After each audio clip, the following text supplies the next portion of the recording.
Welcome to Sweet Life Beat Life. We hope this video helps. You begin by enabling the widget surface in your app.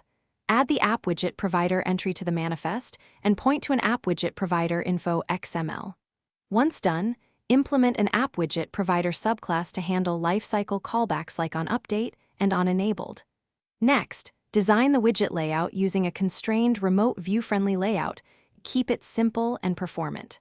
Finally, declare min width/min height and resize modes in the info XML so the launcher knows sizing rules and when to request updates. Now you implement the interactive behavior. Create remote views and populate them from a service or the app widget provider. You set text view text and set image view bitmap to update UI elements. Then wire click actions with pending intent. Use different request codes to distinguish actions.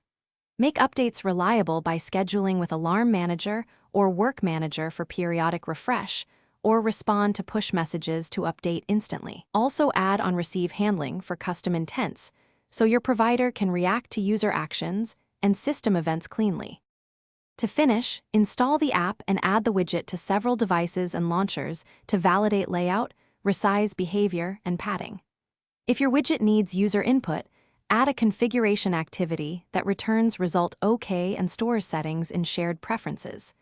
Make sure updates are efficient. Offload network or heavy work to a service or work manager and cache images. If things go wrong, check logcat for app widget host errors and ensure your app widget provider info XML is valid. That single malformed attribute often breaks loading. Thanks for watching. Consider subscribing if we helped you.